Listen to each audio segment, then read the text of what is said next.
Please help me welcome our mayor to the stage, Miss Liza Normandy.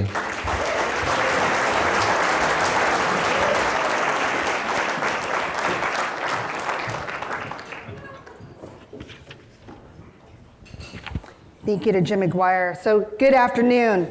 On behalf of the city of South San Francisco, thank you for taking time out of your busy schedule to hear about what's going on in our city.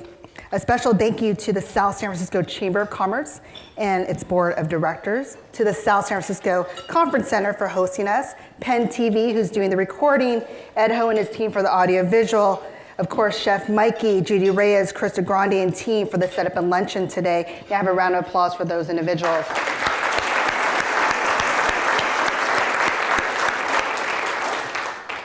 Allow me this time to introduce my city council colleagues. I have with us Mayor Pro Tem Carol Matsumoto. Please stand and be recognized.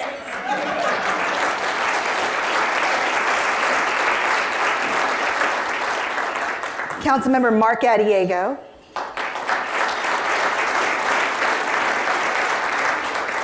Councilman Rich Garbarino. Councilmember Pradeep Gupta is not able to be with us. He is representing our city through a regional seat with a bag. As I was thinking about the state of the city and what I wanted to share with you, I came across a quote from Theodore Roosevelt about foresight. He said, "One characteristic more essential than any other is foresight. It should be the growing nation with a future which takes a long look ahead." I thought that quote resonated with what is going on right now in South San Francisco. Foresight is what this council embodies. As you know, we have a diverse council, some who have served this community for decades, and in those decades, the giggles at table one. In those decades, they have had the foresight thoughtfully to listen to you, but to also think strategically what is best for the community into years to come. We've come a long way, and we had a lot to be proud of. Last year, we brought forth the following. The city launched Parks 11 initiative, which will improve 11 parks over the next few years, investing in $6 million. Just this past April, we held the ribbon cutting ceremony at Alta Loma Park, which was recently renovated. Other notable projects include the improvements of the following sites: Orange Memorial Baseball Park, Burglaries Baseball Field and Basketball Courts, Southwood Baseball Field renovation, Avalon Baseball Field, Hillside Soccer Field, Stella Park Playground, Dundee Park Playground. Speaking of parks and recreation, here are all at table 11. I wanted to take this time to recognize their statewide recognition by the California Parks and Recreation Society for receiving the Community Service Award for Excellence, Champion of the Community, as well as receiving an award for the Computer Literacy and Internet Competency for Seniors program at Magnolia Center. Please stand up and be recognized, Parks and Rec.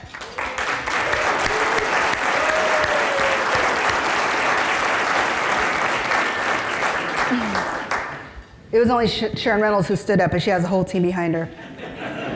In addition to the Parks 11 program, they are also beautifying our city and helping it make it a great place to live, work, learn, and play.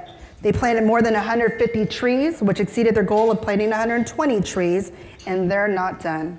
When it comes to the library, promoting and sharing local history was a hit in 2017 with displays, outreach events, scanning projects, historical walking tours that come with a new bronze plaque, such as the one that shows, like you see right here on the screen. Valerie Sumner and her library group, stand up and be recognized. Congratulations.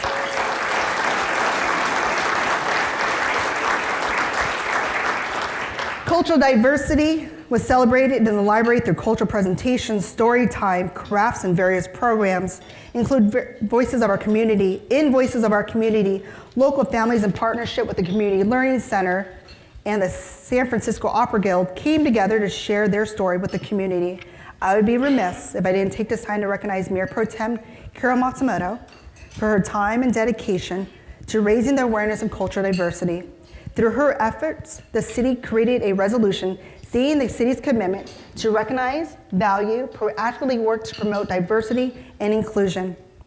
Since its passage, she, along with others in the city, have held several diversity-related events, encouraging community conversations on hard-hitting topics such as bullying, immigration status, gender identity. The city of South San Francisco is a strong proponent of inclusiveness of race, gender, sexual orientation, disabilities, and social economic background in all aspects of our community. As I mentioned, the library has played a big role in bringing several diverse programs and speakers to our city. This fiscal year, the library will hold an estimated total of 2,300 programs with more than 60,000 attendees, an increase of nearly 10% over last year, with a special focus this year that includes early childhood education and digital literacy for all ages, and STEM, which stands for science, technology, education, and mathematics. Our IT department has been busy last year with implementing police body cameras, as you see there, redesigned our website to make it more user-friendly, and also now offering online permitting and business license renewals, all in an effort to be more cost-effective as well as more convenient for our residents and businesses. When you think about economic development, I realize we have a lot going on, and I want to know what some of these things are on your mind. So I'm going to walk down. I know everyone's watching me.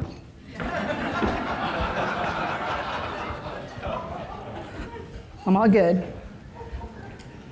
So I have here Bernice Brown, who is a chamber member, but also with Hayworth. And if you would be so kind to stand up, please. We had a conversation about what's important to her. And where do you currently live? Redwood City. But she's also, you grew up in? South San Francisco. And I'm an El Camino Colt. El Camino Colts, for those El Camino people here too. But you know, Bernice, when we're having this conversation, I want to ask you, what's really important to you, and why aren't you living in South San Francisco? Housing by transportation. Housing by transportation. Thank you so much, Bernice. Thank you. So let's talk about housing by transportation.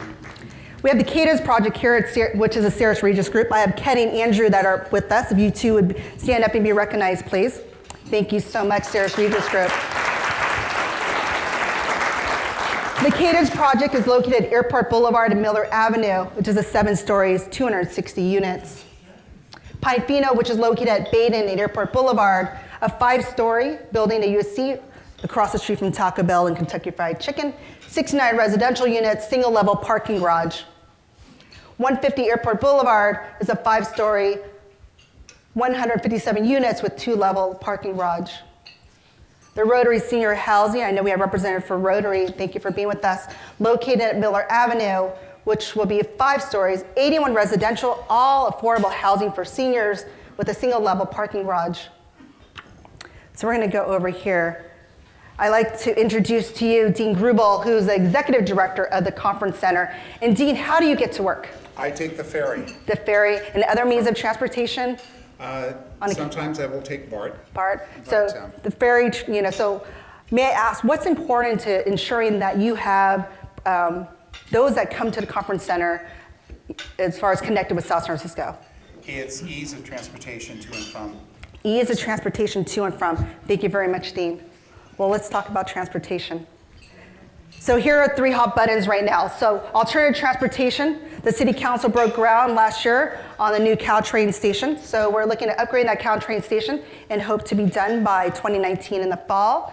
We're looking at expanding the ferry service, working with those on the east side of the freeway about carpool provider Scoop that's currently here. Of course, everyone's familiar with those green bikes.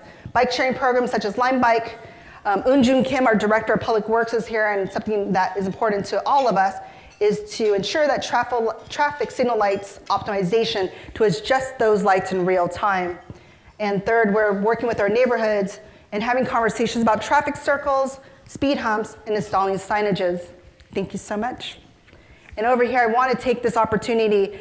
I have Genetic here at table 3, and they are not only Chairman Circle members, but they are leaders within the community as far as giving back. And what I mean by giving back is that if you heard about Genetic Goes to Town, they are the ones that truly invest about $250,000 into this program. And there's a lot of businesses that also come to the Chamber of Commerce and take part of that as well. So I'd like to introduce Ragnar here too. So let me ask you, Ragnar, as far as the Genetic Goes to Town program, what is really important to your employees as far as what South City can offer you? Yeah, it's important to give back, and it's also exciting to support local businesses right here in South City. Thank you so much. I know that sounds like an easy answer, but as every business that comes into South San Francisco, you help us with our economic development and also our bottom line with the city. So you are an investment to South San Francisco. So let's talk about some of those businesses that we have. 47 Hills Brewing Company, for those who have not been there. And I would like to request that John and Drew, who are the owners of 47 Hills, stand up, be recognized along with their manager, Roberto. Thank you for being with us.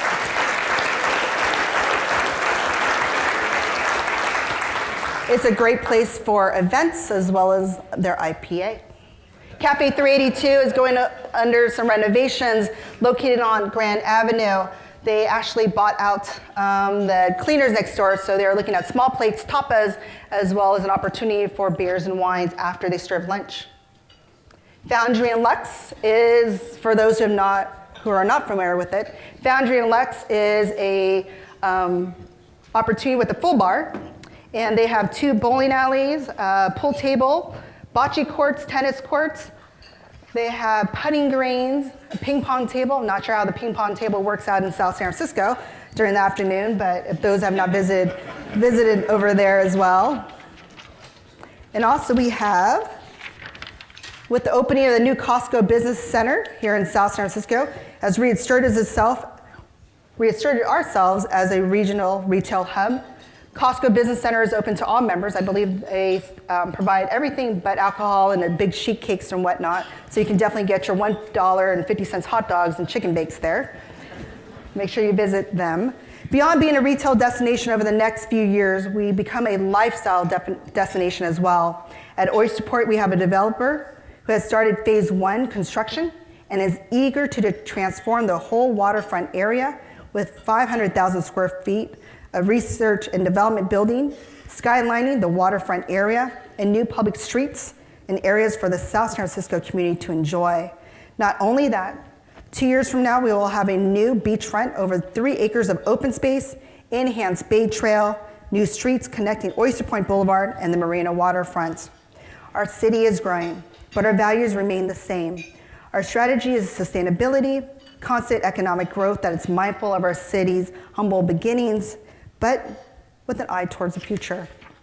This month we celebrated Public Works Week, which actually was last week, and is a chance to celebrate for the second week and to recognize the vital role of public works that deliver the quality of life, connecting us all together in our daily lives. I'd like to take a moment to thank more than 80 South San Francisco Public Works employees who have tireless work throughout the year. And they are at table 4. Please stand up and be recognized.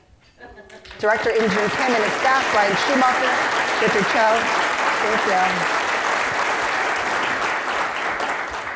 you. In the last year, Public Works has accomplished a great deal, including the renovation of the Grand Avenue Library, installing 158 ADA ramps citywide, upgrading and installing 644 new smart parking meters in the downtown area, maintaining the city's Adopt a Storm Drain program, installing 250 trash capture devices to reduce our trash levels entering the San Francisco Bay, rehabilitating 8 miles of our city roads, fully treating 7.5 million gallons of wastewater every day at the water quality control plants, picking up 2,662 tons of trash and litter, repairing 500 potholes and still repairing them, and responding to over 3,700 requests for service via the South San Francisco Engage SSF app. As you can see, our staff have been busy, not only keeping the city clean and responding to public works requests, but also when it comes to emergency requests. Last year, the fire department responded to more than 7,000 calls for service, an increase of nearly 9% over the prior year. 5,000 of those incidents were emergency calls, but the fire department continues to respond to fires in emergency and non-emergency situations. As a department, they are focused on preventing injuries to our community members. Staff conducted more than 3,000 fire prevention inspection permits to support safer housing and businesses. The fire department also helps others outside of our community during the times of need. Fire personnel assisted with deployment to several fires within the state, including fires in Sonoma and Ventura counties. There were also deployed personnel in Hurricane Harvey in Texas, Maria in Puerto Rico, and Irma in Florida. At this time, I would like to introduce our new fire chief, I can't really say he's new, as his entire career has been with the city of South San Francisco, but we are so lucky to have him. Jess Magallanes as our fire chief. Please stand up and be recognized.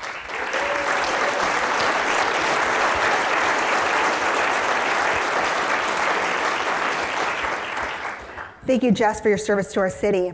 We continue to be a safe city, but we are not isolated from crime. The most prevalent crime presenting is vehicle burglaries. This is a problem that's plaguing cities up and down the peninsula. South San Francisco is particularly vulnerable due to the volume of hotels and travelers that make easy targets for criminals. The rate of the total vehicle burglaries and thefts from vehicles went up 44% from the previous year. However, residential and non-residential burglaries dropped by 32%. Looking ahead to 2018 and beyond, the police department continues its partnership with Drug Enforcement Agency Task Force. It also continued its implementation of the next generation of 911 complaint system to accept texts by 911. In the future, they are also launching their first session of the newly created Youth Academy Summer Program. This is a pick of our adult program, but to say the least, they continue to plan and prepare for the construction of a new police station, which was part of the Measure W that was passed in 2016. That makes a good segue into our Community Civics Campus. At a high level, we're selected a site for the Community Civics Campus, which will be the corner of El Camino and Chestnut. Next, there will be a new police station with state-of-the-art dispatch center, a new fire station east of El Camino, which were strategically positioned there due to the service areas in the city. At this time, I'd like to thank our city manager, Mike Fertrell, our city staff, businesses such as those in the room, volunteers, and yes, hundreds of volunteers within the city who on a daily basis give 100% of themselves to the betterment of our city. It is because of this we are in a stable position and continue to remain fiscally sound. In fact, I want to specifically call out our finance department for all that they do, keeping us on budget, being transparent in their daily operations.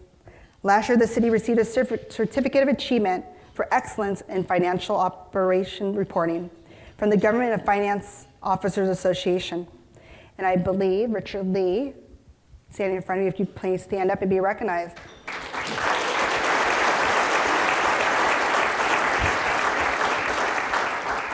He's a very important person in the city.